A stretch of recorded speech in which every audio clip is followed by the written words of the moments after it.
November 13, 2023. At the gate of Miami International Airport, a woman prepared to board a one-way flight to Vietnam. But in a surprising turn, detectives arrested her on the spot for a horrific crime that shook the nation for nearly a decade.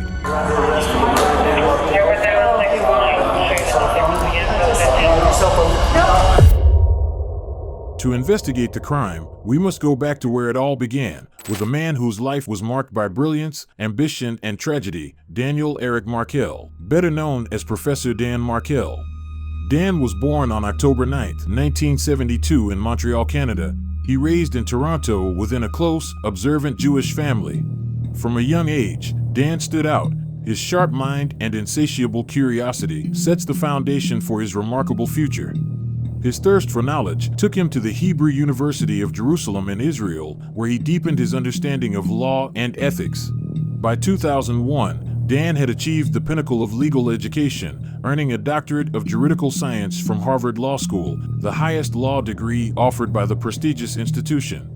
Yet, while Dan's professional star was on the rise, his personal life was about to take a darker turn. In 2009, Dan Markel made waves in the academic world, publishing a groundbreaking book on the concept of crime justice and the challenge of family ties. It was a bold exploration of the intricate intersections between crime, punishment, and family dynamics. He challenged conventional thinking, offering fresh, transformative insights into the crime system. While he was in his educational journey, Dan met Wendy Adelson through JDate, an online dating platform for Jewish singles. Wendy was 7 years younger, a bright and ambitious student when their paths crossed in the university. Their connection was instant. After just a few exchanges, both felt as though they had found the one. It seemed like a perfect match, and their relationship moved at lightning speed. By 2006, they were married, ready to build a future together. Soon, Dan and Wendy welcomed two beautiful sons, adding joy and purpose to their lives. From the outside, their story looked glamorous: a brilliant academic, a loving wife, and two adorable children. But appearances can be deceiving. As time passed, their marriage began to falter. Dan Markel's unyielding principles and deep commitment to tradition starts to clash with Wendy's more progressive views. For Dan, faith wasn't just a belief system, it was the bedrock of his identity. His deep commitment to Jewish traditions gave him a quasi-leadership role as a layperson. But it often contradicts with the worldviews of those closest to him. When Wendy's grandmother passed away, Dan couldn't able to attend the funeral due to his religious beliefs as a Cohen. It's a sacred lineage in Judaism that prohibits the individual from being in the presence of the deceased. For Wendy and her family, this wasn't just a personal decision, it felt like a slight rejection of their family and profound disrespect. Unfortunately, this incident planted a seed of resentment, one that quietly would grow through time. Wendy was the youngest of three children and the only daughter in the Adelson family that made her the cherished princess of the household. Her older brothers, Charlie and Robert, were always protective of her. The Adelsons weren't just close, they were also enormously successful. Harvey Adelson was a renowned dentist in Miami, and his wife Donna worked alongside him as an assistant in their thriving clinic. Their son Charlie followed the footsteps and becomes a prominent periodontist, eventually taking over the family practice as his father neared retirement. My name is Dr. Charlie Adelson, and I am a periodontist, owner, and co-partner with my father, Dr. Harvey Adelson. When Wendy married Dan, she stepped into a new life, one that would eventually take her far from her family's close circle. Dan's position as a professor at Florida State University required the couple to relocate to Tallahassee. But Wendy's mother, Donna Adelson, struggled to accept this change. As the miles between Wendy and her family grew, so did the tension in her marriage to Dan. Wendy Adelson had always dreamed of becoming a published author, and in 2012, that dream came true. She published her first book, and when it was finally released, she hoped for Dan's support and admiration. But Dan was only drawn to academic texts and legal documents rather than fiction. By 2012, their marriage was hanging by a thread. Every unspoken frustration had accumulated into a mountain of resentment. In the podcast she later recorded, Wendy laid her bare feelings for her overachieving husband. Thought I could cheat the system and marry a man I lacked passionate love for. Our marriage dissolved after the children arrived. as the loneliness of being married to someone that didn't view me as an equal crept in. I mean, he didn't like fiction, so why read my novel? It was logic, not a lack of love. On one ordinary day, Dan returned home from work, expecting the usual sounds of his children. But, instead, he was met with silence. As he wandered from room to room, his disbelief turned into a sinking reality. Wendy and their children were gone. Much of the furniture was missing too. When Dan reached their bedroom, he found the final blow: divorce papers, already signed by Wendy, lying on the bed. For Dan, Wendy's departure was like a crime. He would later describe it as a Pearl Harbor-style separation, painting a vivid picture of his devastation. Yet, even in his shock, Dan tried to reconcile with Wendy, hoping there was still a chance to mend their fractured marriage. But it soon became clear that Wendy's decision was final. After the sudden departure, Dan filed for 50-50 custody. The court sided with him, granting joint custody. Wendy had one goal in mind: to leave Tallahassee with their 2 sons. But Dan wasn't willing to let that happen. The Adelsons even offered $1 million to Dan in order to allow the children to relocate to Miami. Over the next 2 years, he fought tirelessly, ensuring that his children stayed close to him. By 2014, tensions between Dan and the Adelsons family had reached a boiling point. One of the most contentious moments came when Dan filed a motion to restrict Wendy's mother, Donna Adelson, from having unsupervised visits with their children. Dan alleged that the grandmother had been poisoning his sons against him, planting seeds of negativity in their young minds. Despite the ongoing tension, both Dan and Wendy began to move on with their lives. They each found new relationships, and for a while, friends and colleagues remarked on how happy Dan appeared, but his newfound contentment would be tragically short-lived. Beneath the surface of his legal battles and personal healing, an insidious plan was taking shape. July 18, 2014, it was a warm, sunny morning in Tallahassee, Florida. For Dan Markell, just another day in his routine. He kissed his 2 young sons goodbye and dropped them off at preschool. From there, he headed to the gym, ready to tackle his workout, before returning home to prepare for the rest of his day. But what Dan didn't know was that his every move was being watched. Shortly before 11 a.m., Dan left the gym. As he drove home, he was talking with a friend over the phone, completely unaware of the danger that was closing in. Glancing in his rearview mirror, he noticed one car trailing him. At first, he thought little of it, but the car didn't turn off and didn't fall back. Dan pulled into his driveway, his mind still preoccupied with his conversation. But as he parked, a man stepped out of the trailing car and began walking towards him. Dan raised his hands in surrender, assuming that it was a robbery. But without a word, the man pulled out a gun and fired. 2 shots rang out. Both bullets struck Dan in the head. As minutes passed, a neighbor, noticing the unusual sight, thought Dan might simply be preparing to back out. But as the minutes ticked by, a sense of unease crept in. As neighbor neared the car, he noticed a shattered driver's side window. Peering inside, he saw a shocking crime scene that would haunt him forever. Trembling, the neighbor pulled out his phone and dialed 911, describing the grim scene. Okay, tell me exactly what happened. We heard him looked in, the garage door was up, and I thought the gentleman was backing out, and I went back to my house, but he never backed out, and I came back over, and his driver's side window is shattered, and he's battered, he can't answer. He's inside. I don't know if somebody tried to shoot him or if he shot himself or what, I don't know. He didn't send an ambulance in a hurry. An EMT. He's still alive. He's moving. What's going on with him? I don't know. The driver's side window is all bashed in, and he's got blood all over his head. He's not responding to me. I think he need to hurry. You said there was another vehicle that you saw driving away? Yes, and it left the scene rapidly. It looked sort of like a Prius. Emergency responders arrived quickly, but it was clear that Dan's condition was dire. He was rushed to the hospital, where doctors fought desperately to save his life. Unfortunately, Dan Markell died in the hospital just hours later. A grisly murder committed in broad daylight in a college community. Just as shocking as the location, the victim, a professor and family man. The Tallahassee Police Department wasted no time launching a full-scale investigation. Detectives combed through the crime scene, collecting evidence and piecing together the puzzle. As they dug deeper, their attention turned to someone who knew Dan well, his ex-wife Wendy Adelson. The couple's contentious divorce and custody battle had been no secret, and tensions between their families were well documented. It took officers several hours to locate Wendy.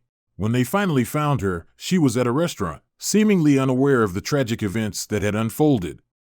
Amid swirling rumors, Wendy appeared visibly shocked as the detective informed her of the crime. However, her reaction only deepened the mystery, raising more questions to their backstory. Your ex-husband, Daniel, has been taken to the hospital. He's not going to survive. Oh my God. Okay?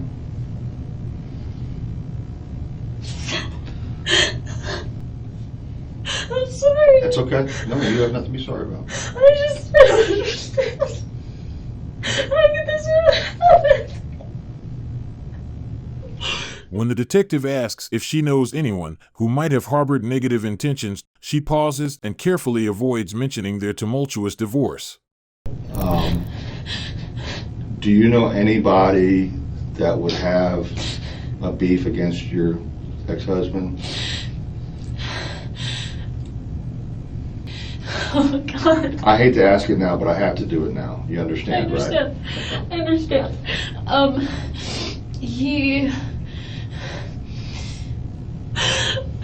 know a lot of people didn't really love him, but I don't know anyone who would do something like this.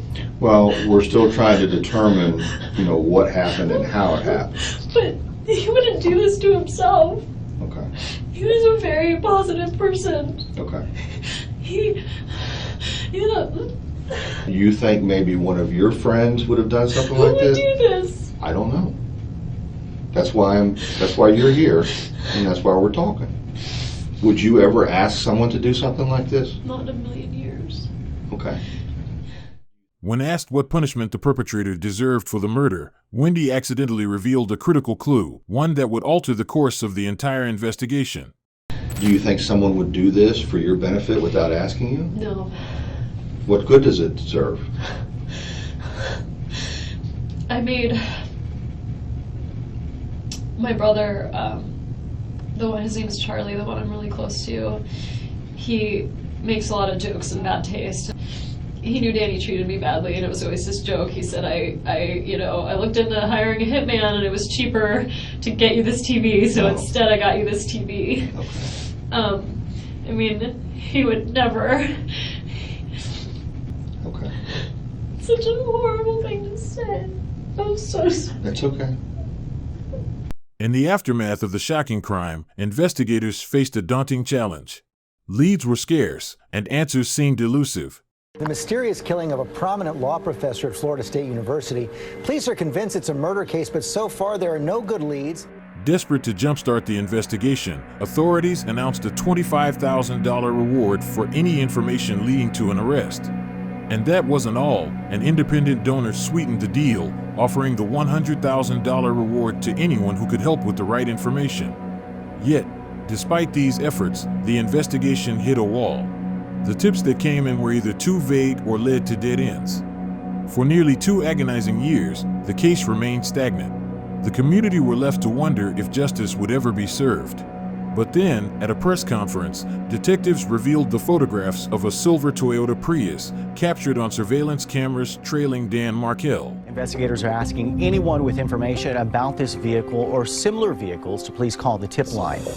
This is a picture of the actual suspect vehicle. There are 4 things about this car that we're asking our viewers to look at. The first thing is going to be the color. Silver pine mica. It means it's going to be sometimes silver, sometimes green, depending on the light. On the driver's side, it's the same color as the car. On this side, it's black. They're supposed to be the same color as the vehicle. If you look down here in the corner, there is a hole where you would put a tow vehicle into it. A toll card reader, it appears, in the front windshield. Apparently, at that time in Tallahassee, there weren't any tow roads, and most peoples didn't have easy passes displayed on their windshields. This led them to believe that the car is most likely from Central or Southern Florida. Investigators tracked the car all the way to Miami in a very small car rental shop. And from there, Police able to identify who had rented that Toyota Prius back in July of 2014. On May 26, 2016, the Tallahassee Police Department announced a major development on Dan Markel's crime. New developments tonight in the 2014 death of a Florida State University law professor. Daniel Markel was found shot in the head in his car in Tallahassee nearly 2 years ago. The case went cold until now. Police have arrested a man in connection to that crime. We sent Capitol Bureau reporter Matt Galka to find out more. The Tallahassee Police Department announced 34-year-old Sigfredo Garcia was arrested in connection with the murder of Markel. This has affected all of us here in our community. But that's about all they would say. TPD requested the probable cause affidavit to be sealed. This is still an active criminal investigation. In order not to jeopardize this ongoing investigation, the probable cause in this case has been sealed by Judge Solstrom. One thing's still not clear, a motive. And it's been speculated in this community that Markel was the target of a murder-for-hire plot. Others in the neighborhood where Markel was killed say his death still affects them. We never forget, so we're always, second guessing, like, did I lock the door, or, who's been in my yard? Details were scarce, but the crime was being investigated as a murder-for-hire plot. And Garcia wasn't the only one involved. Just days later, police found a second suspect, 33-year-old Luis Rivera, already incarcerated on unrelated crime. He was the leader of North Miami's Latin gang with a long history of crime. Rivera had been sentenced to 12.5 years in prison, but now he faced far graver accusations. Investigators discovered that Garcia and Rivera, known by their nicknames Tuto and Tato, cell phone records, banking transactions, and surveillance footage from buildings and city buses all pointed to their involvement. The evidence showed that they had stayed in motels on the nights of July 16 and 17, 2014, carefully planning their every move for the crime. On the day of the murder, Garcia and Rivera began tailing him. They followed him as he dropped his children off at preschool, ran errands, and went to the gym. Finally, they tracked him to his home. As Dan pulled into his driveway, Sigfredo Garcia made his move and shot him twice. But who had hired these men for this horrific crime? At first glance, neither Wendy Adelson nor her family appeared to have any ties to the suspects until a new name emerged: Catherine Magbanua. Catherine wasn't just any suspect. She was the mother of Sigfredo Garcia's 2 children and had a direct link to the Adelson family. Investigators also discovered that she had worked as an assistant in the Adelson's institution and was romantically involved with Charlie Adelson for quite some time. This dual connection made her a critical figure in the crime. As the discoveries, Katie had facilitated the hiring of Tuto and Tato, who traveled from Miami to Tallahassee to execute the plan. Money, as it so often does, left a trail. After Dan's murder, Katie allegedly received a substantial sum of cash, which investigators believed was her payment for orchestrating the crime. On October 1, 2016, Katie Magbanua was arrested and charged with murder, marking a significant turning point in the case. The investigation into the crime of Dan Markel was gaining momentum. But it wasn't until October 4, 2016, when Luis Rivera sat down with detectives and made a key confession.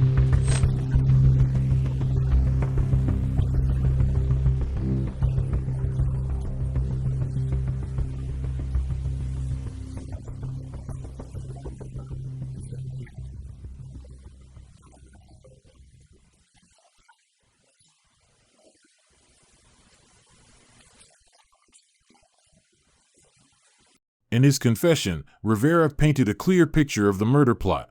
He claimed that Sigfredo Garcia had recruited him to carry out the crime.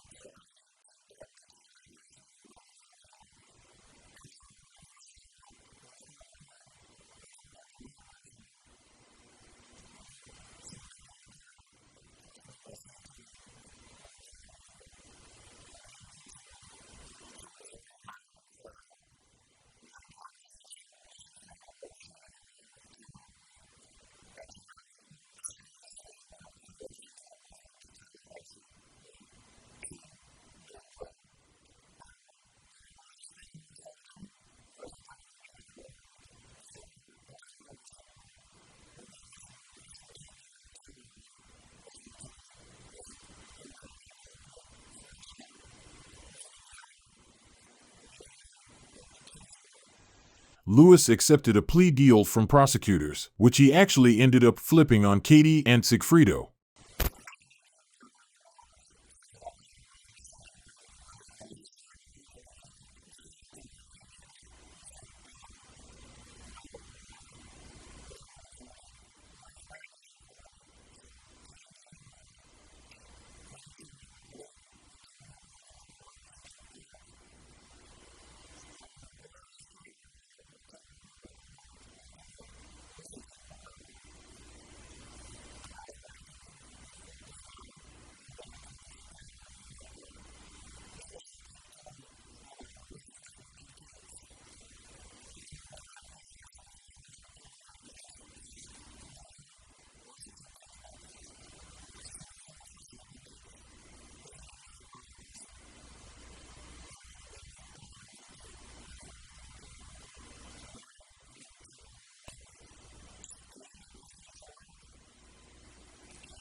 Luis Rivera pleaded guilty to second-degree murder as part of a plea deal. How was it decided that Mr. Garcia would end up being the shooter instead of the original plan, which was for you to do it? I was driving. I ain't had no time. He jumped out and did it.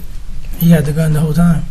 All right, so either one of you were willing to do it when whoever wasn't driving when the opportunity arose? Maybe, but it was really his job, so he did it. You mean why was it his job?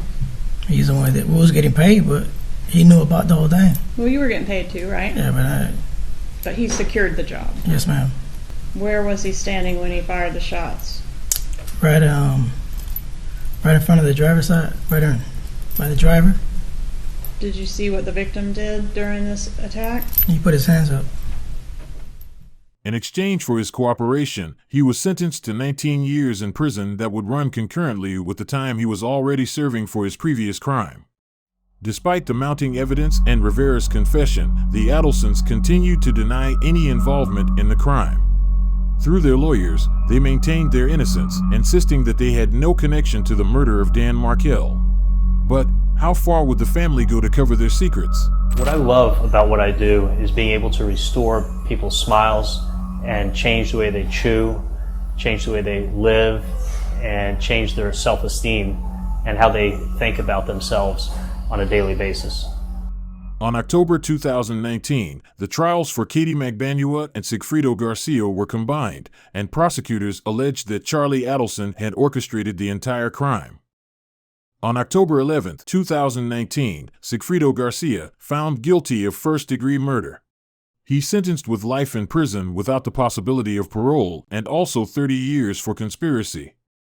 After a series of delays caused by the pandemic, Katie's trial finally reached its conclusion on May 27, 2022. She was also found guilty of first-degree murder and sentenced to life in prison without the possibility of parole. But, as Katie adjusted to her new life behind bars, authorities brought her out to testify against Charlie Adelson. During questioning, Katie hesitated and asked whether their conversation would be made public. How did you meet Charlie? Just before, I know, obviously, I'm going through 2 trials and everything. What would this be all public now? This, or just for protection? Eventually it will be. Through her story, Katie began to downplay Charlie's role in plotting to hire a hitman. So what was he telling you exactly? That he needed somebody to get hurt, but not to get to that point. From my understanding, was not to get killed, but to maybe I don't know if rough up or beat up or whatever. As the interrogation continues, investigators insisted Katie to provide a clear account of what she remembered and stop beating around the bush because of being on camera. What's relevant is what you heard, what you said, what you did with these people. That's what's relevant. That's all that's relevant. Is what actually happened. It can only get better. And I completely understand that this is the part that it's I can't. But you were worried about it being on camera a while ago. You got to wipe that out of your head. People already know you're on camera. You're on camera in all this. That's irrelevant. What you need to focus on is remembering what happened and telling us what happened. That's the most important thing for you right now. Through time, Katie assured investigators that before the crime, she distinctly remembered Charlie mentioning the idea of hiring a hitman. So you know, and obviously the trial came out and it was mentioned I don't know how many times. Charlie made the comment to several people throughout the years that, tried hiring a hitman, but a TV was cheaper. Yeah. Had he ever made a comment like that to you? Has he mentioned that? Yeah. About the hit? I don't. To you specifically. Not that you remember from trial, but did you and he ever have a conversation like that? About hiring somebody? Yeah. Like, maybe he's joked about it? Yeah. I'm pretty sure, like, he's joked about it, but it's like, we're not even... Yeah, I'm pretty sure he's joked about it, about hiring a hitman. Yeah. Finally, Katie revealed that Charlie had given her a significant amount of cash to fund the murder plot. He didn't give me money till like he came back like later on. I don't know if it was the same day, but like then he gave me money. How much did he give you? I didn't like. I don't know. Came back where? Let me ask you a random question. Was it stable? Okay. So you don't know how much he gave you. Is that what you said? You don't know how much he gave you? No, he didn't. I mean, I didn't count. Like I know it was, it was a couple stats, but it's like I didn't like not a specific number, and I'm not gonna say like 30 because that's like, you know what I'm saying? It's like that's a number that's like sticking out. And that's what Rivera said. Well, it's stacks of what? Stacks of what exactly? Stacks of like stapled money. For years, authorities had been quietly monitoring the phones of Charlie and Donna Adelson. Surprisingly, the answer came in the form of an undercover operation. Police orchestrated a covert meeting with Donna Adelson, hoping to catch her off guard and force her to slip up. An undercover officer posing as a man named Sammy approached Donna Adelson, claiming to be a friend of Luis Rivera and accusing the Adelsons for not taking care of his brother's family. Excuse me, Mrs. Adelson? How you doing? Just want to give you this. Listen. You're scared. No, don't be scared. Listen, I just want to let you know that we know that your family has been taking care of Katie and her friend Luto for quite some time after your problem up north has been resolved. And I want to let you know that my brother, he's incarcerated. He helped your family with this problem you guys had up north. And we want to make sure that he's going through some rough times. We want to make sure that you take care of what he's going through, the way you're taking care of Katie and Tuto. Well, this will explain it. Thank you.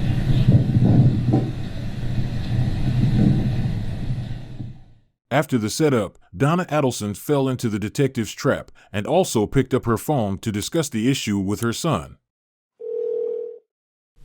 I've got some paperwork hand delivered to me.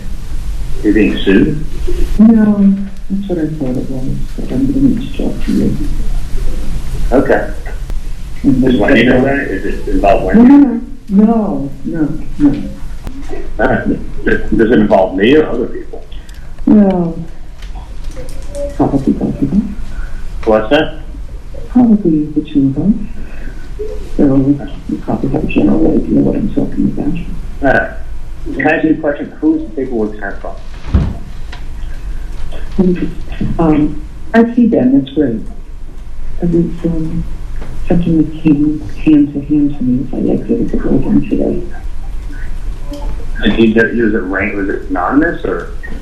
Oh no, it's not anonymous. Not anonymous. I just don't want to discuss it over the phone.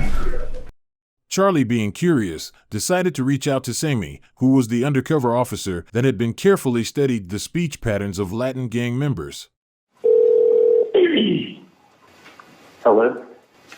Hola, diga. Hello, diga. Who is this? Who's this? Someone's been calling my family and trying to figure out who this is. In reference to what, man? Someone by the name of Sammy called? Yeah, that's me, man. All right, what's going on?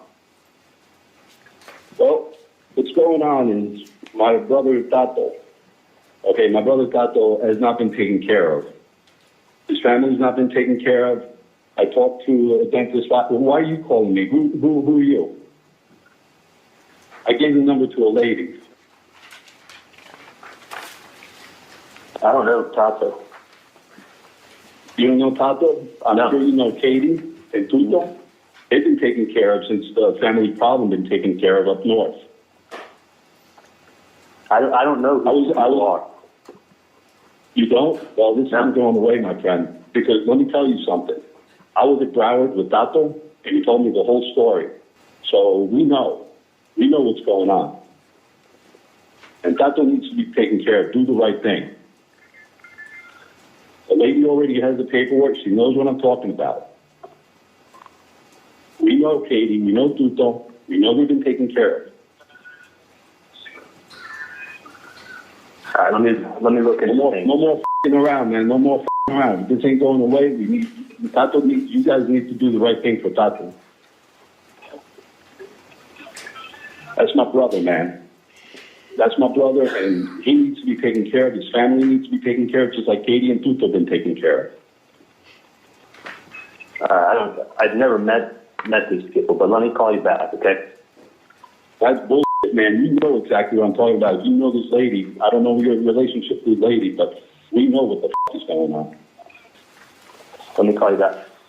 After the operation, detectives went to investigate Katie's record in Adelson's institution, but Charlie tells his assistant to not cooperate with any information. Hey, what's going on? If you're asking for records for Katie. For what? That she works here? I wouldn't,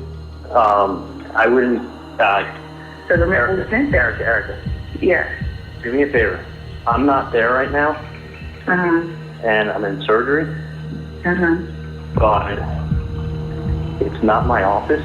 It's my dad's office. I would not speak to anybody. I mean, listen, you can talk to whoever you want. I shouldn't say don't talk to anybody.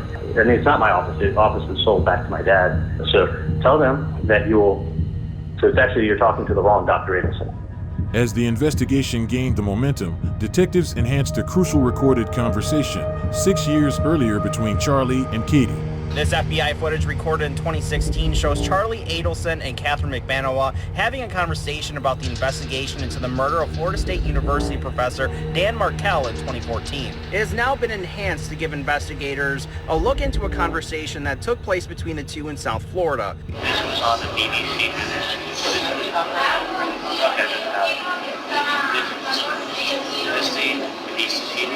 This was on the Morning America. This was on the New York Times. This was in the day split. Charlie overtly states that he could left the country if there is any evidence against him. If you're going to charge me, charge me.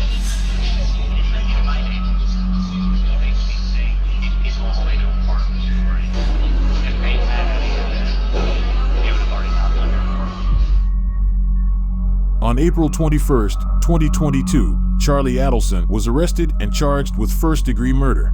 8 years later, and more arrests in the murder of Florida State University professor Dan Markell. In jail tonight, his former brother-in-law now facing first-degree murder charges in his death. Prosecutors needed to ensure that every detail of the crime was airtight before they made their move. On October 26, 2023, just days before his 47th birthday, Charlie Adelson walked into the courtroom for what would become the defining trial of his life. Prosecutors wasted no time to prove the court that Charlie knew exactly who Tuto was and that he played a central role in orchestrating the crime.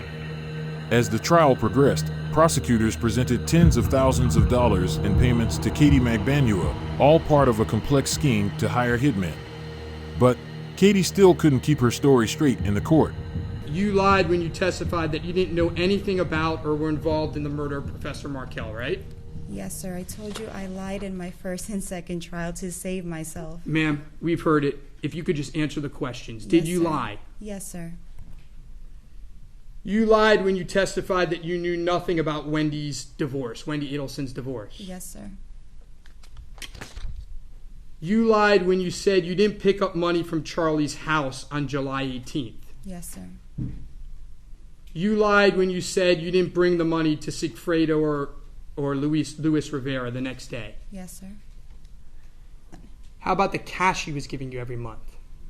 He wasn't giving me any cash every month. Oh, really? Yes. He wasn't giving you $2,000 of cash every single month that you're heard on the wires trying to accept? No, sir. Well, if you didn't help the state and give them something that they could work with, there was only one way you were ever getting out of prison, and that's in a box. Why do you keep stating that, sir? You're in jail for the rest of your life, right? Yes, sir. If the state doesn't help you, the only way you're getting out of prison is when you die. But they never said they were going to help me. I wasn't promised That's anything. not my question. What's the only way that you're getting out of prison if the state doesn't help you? I'll die in prison.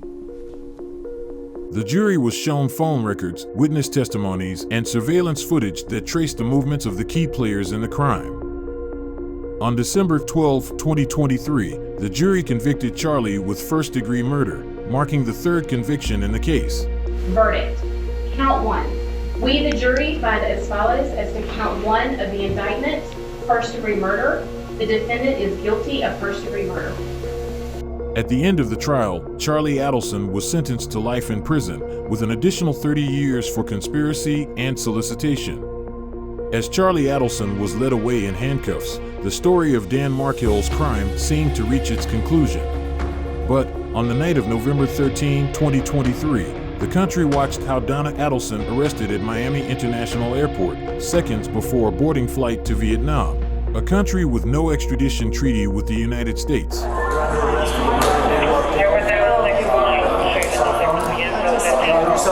I don't want to give it to you. Why do I have to? Because my attorney said.